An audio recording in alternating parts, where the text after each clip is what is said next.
Hello friends, for today's video I'm going to be going through some science fantasy recommendations. One of you actually asked this question in a comment on one of my other videos, and initially I didn't think I had that many recommendations, so I actually went ahead and posted the question over on my community tab, so that way you could at least have some suggestions, and a lot of you were nice enough to reply to that. So if you didn't see that community tab post and you are looking for more sci-fantasy recs, then definitely check that out. But when I thought about it, I realized that I actually do have a lot of stories that I think fall into this camp and that I wanted to mention so that hopefully you can find one that piques your interest. And then of course, feel free to leave your recommendations in the comments so anybody that comes to this video can find additional recommendations. I am going to be doing this same style of video over on Full Meta Analysis for some other forms of stories that don't just fall within books. So if you're interested in any movie recs or video games, manga, those sorts of things, then be on the lookout for that video over there. I'll have that channel linked. But really quick, in case it's a little ambiguous what sci-fantasy even means, I have my own kind of silly way of thinking of it, but I wanted to read a definition. Science fantasy features worlds in which both science and magic work, or paranormal abilities are so pronounced they mimic magic, or the science is so advanced that it appears to be magic. It may be considered a hybrid of the two genres or a subset of either one, depending on the focus and intent. The way I like to think of it is either space sorcerers or magic machines, because I do find that a lot of times the balance isn't perfect. You're going to find more science in some of them, you're going to find more fantasy in others. So when I think magic machines, I think it's typically a world that's more fantasy based, but then there's advancements that start to lead to it feeling more like there's science fiction sprinkles, whereas Space Sorcerer, it feels like the setting, and so much of the story is rooted in what you typically find with science fiction, but then maybe you have magic, same way you had science sprinkled in over here, you have magic sprinkled in over here. And some of these actually are nice in between. I'm going to start with one that I definitely think feels more science fiction, and then as you go through the series, it starts to become a little bit more fantasy. It's a young adult series, and that would be Skyward by Brandon Sanderson. In the first book, it's about as sci-fi as you can get. You have a civilization that's been stranded on this planet, and they are continuously attacked by this alien force. However, they don't really understand why the aliens choose to attack them the way they do, why they don't seem to be more intent on destroying them, because it seems like they have the means, but they just don't really commit. But the only way in which they can fight back against this alien attack is through their pilots. And our main character, Spensa, has dreams of becoming a pilot. However, her dreams are somewhat hindered by the fact that her father, who was also a pilot, famously abandoned during a very important attack.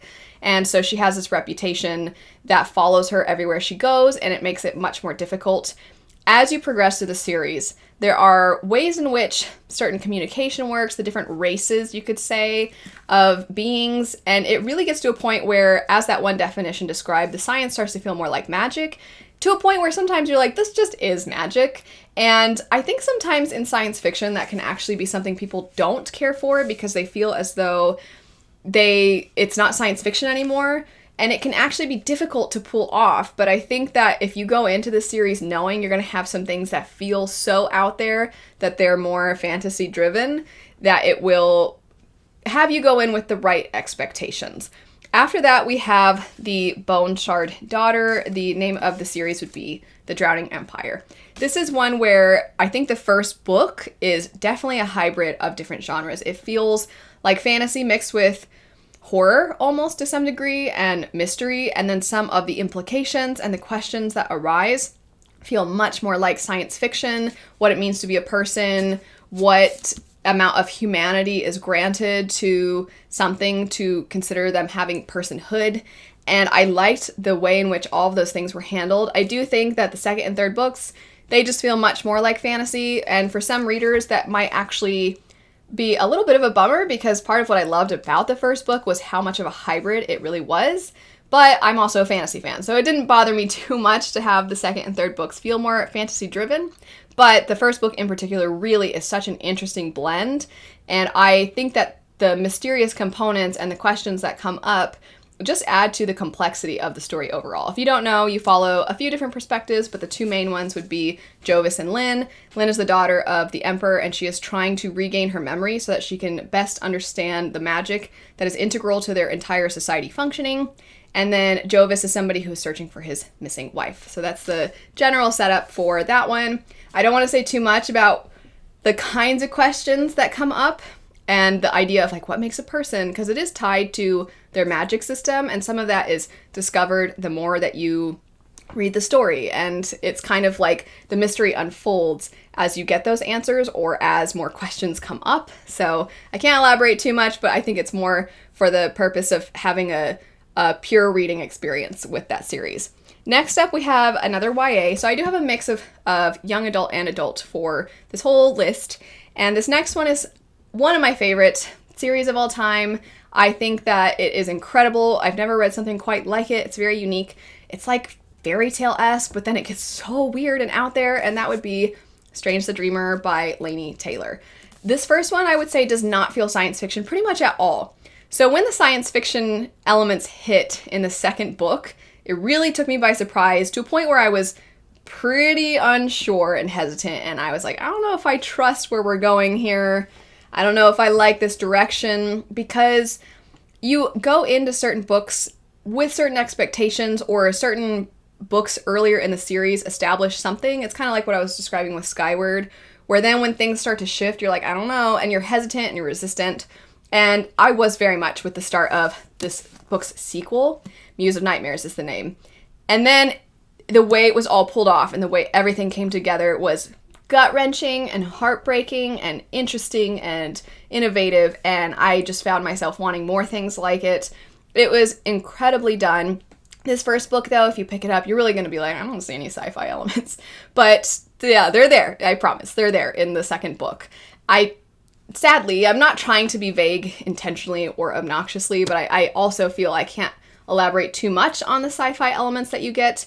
But I will say that with this duology, I would recommend, if you're interested in it, plan on setting aside time to read both, because this first one ends it just ends on such an intense cliffhanger, and you're going to want to have that second one ready. And when you start the second one, you're going to see what I mean by the what are we doing? What's going on?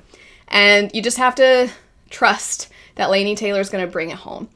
It's a very impactful story. There's so much to it that involves compassion and recognizing that people are shaped by what has occurred in their life, and that includes their trauma. And the most that we can do often for people is to have patience, extend a hand, be there for them, support them, and help them heal so that they do not then extend that trauma beyond themselves. It's really fantastic. I love it so much. And if you don't know the setup for Strange the Dreamer, you follow a young man named Laszlo Strange, who has been obsessed his whole life with this mysterious place known as Weep that most people believe to be pure fantasy, and he believes it is real, and he has the opportunity to discover if it is in fact real or not. So that's the setup. Very ambiguous, but lovely and beautiful writing. Very purple, I will say. It's kind of abstract and over the top, but I think in a way that is masterfully done. It doesn't feel unnecessary, in my opinion. It just feels beautiful and like it flows. Next up, we have one of the things that might end up resulting in somebody not loving the series is how much I think it truly is a blend of both genres. And it's unique in that way. It's part of why I love this series, but I could see some people being like, I would rather it be sci-fi, or I'd rather it just be fantasy. And I loved that it was such a great balance of both. It might be the most perfectly balanced of all the ones I'm going to talk about, and that would be, surprise, surprise, it's not actually because I talk about it all the time, Winnowing Flame. So if you don't know the setup, you follow this civilization that we had a race of people known as Eborans who held the secrets to the wars of the past, and it is likely that these wars of the past will continue and that we will see this enemy from those wars return. However, this race of people is dying out, and now humanity likely will have no idea what they're doing if and when this threat returns. And what that threat is and whether it's on planet or off planet is a mystery, as is a lot of the details surrounding these wars. You follow a character who is basically an archaeologist, a character who is one of the last surviving Eborans, however they're too young to hold the secrets of their race, and then a woman who is a witch, but she's not a witch like you've typically seen. And in the first book, a lot of it is just mystery, and it's actually going to feel probably more like fantasy because it's the world, the magic, all that. It doesn't seem like sci-fi, but the second one for sure establishes itself. And then really, by the end of the series, you're like, what an odd thing, what an odd story I just read. But for me, it was in the best of ways. And I think that the mystery with the antagonist, I can't reveal because so much of the story is the discovery of what happened in the past. But that's where your sci-fi elements are going to come into the picture. And I just love how weird and unique this series is. I love that it took such chances, and for me, I thought it was a great payoff. After that, we have another Sanderson recommendation. In fact, I'm just going to mention a couple more. I think Sanderson, actually, despite being known so strongly for being a prolific fantasy writer, a lot of his works are actually, I would say, leaning into sci-fantasy. And I think that's true of Way of Kings. While the magic is, of course, very fantastical, and you get the different cultures from one group to the next on this one planet, all that can feel like it's just a really immersive new fantasy world. There is something about how it's written that it feels like another planet. And I think it's just how well realized everything is. It's described in a way that is almost scientific. It almost feels like you're watching a documentary about Roshar and this particular planet. I just really like how it's written because it does feel like you're learning about this other place. It's as if it does exist. That's how well written it is what I'm trying to say. That's how well the setting is described to you. But I do think as you progress throughout the series, the magic itself becomes so much more scientific and in some ways more musical, and it follows certain rules that when you're first learning about it, it feels more magical. It feels softer to some degree than something like Mistborn, which I think definitely leans more into fantasy and less sci-fantasy. But this one really starts to take advantage of what I think sci-fantasy has to offer. So if you've not checked out Way of Kings, and maybe you didn't know that it has some of those elements, then I definitely would recommend that one. And then also Yumi and the Nightmare Painter. This one feels very sci-fantasy in the way the characters are connected to each other. It kind of has that trope of sort of kind of switching bodies, going to the other person's world, and whether that world is a different time, a different dimension, a different planet, a moon that orbits around the planet. They just don't really know. Also, one of the characters, their world feels very modern, and I think when we see more modern settings in fantasy, that just feels more like science fiction. It feels less like fantasy, to a lot of us anyway. And I think this one, probably of the three I've mentioned, might be the most sci-fantasy of them all.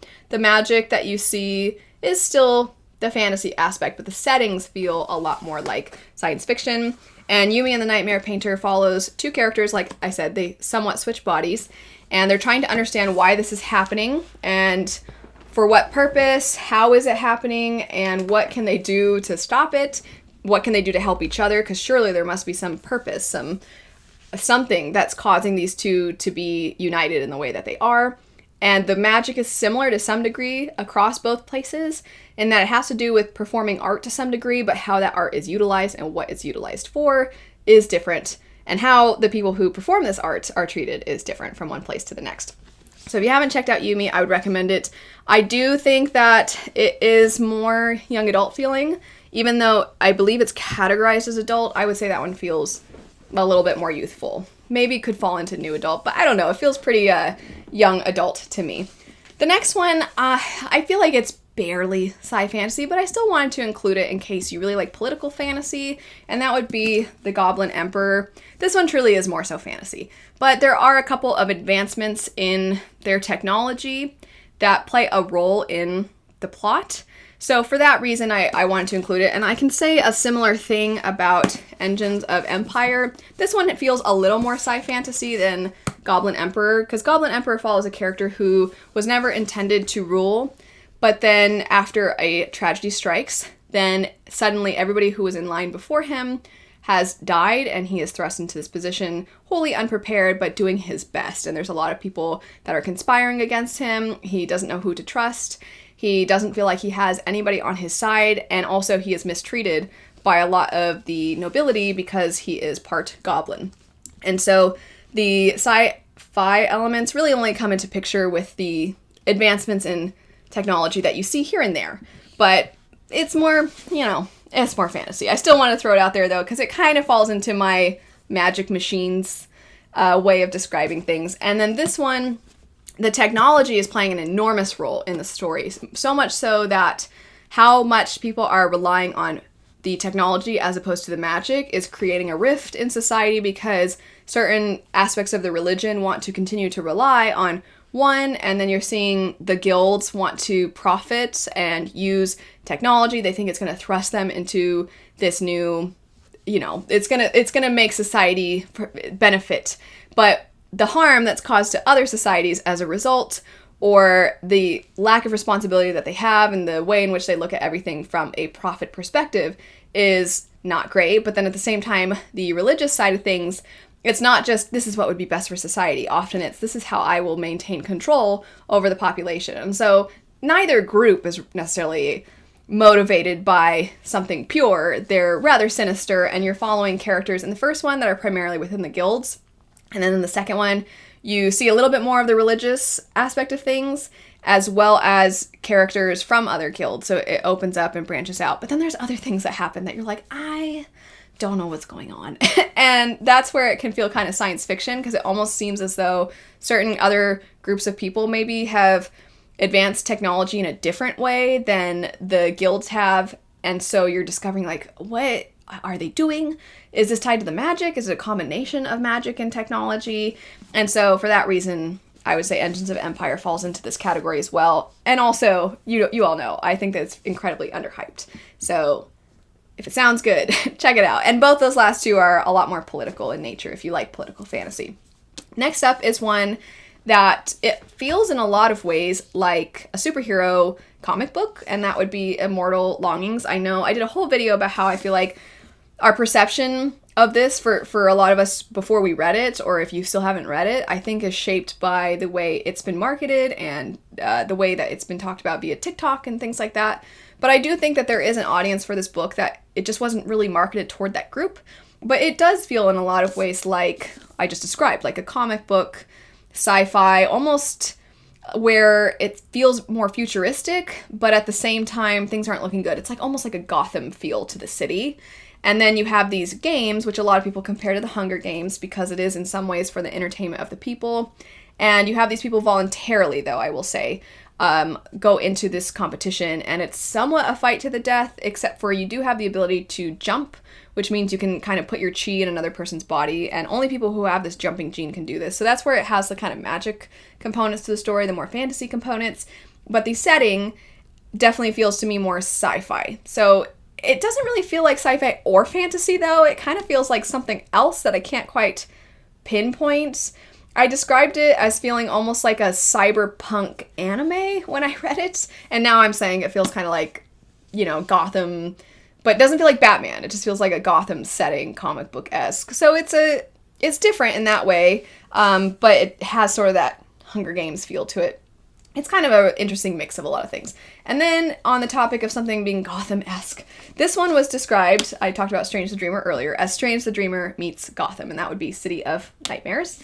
And this is a new release from this year where it is more modern, and you are looking at the setting being more like this city, but the city is plagued by people who are able to turn into monsters through their nightmares. And not just monsters, sometimes they turn into the things they fear. So sometimes people turn into, like, germs. And then, like, it's so sad, because family members will be like, what happened to them?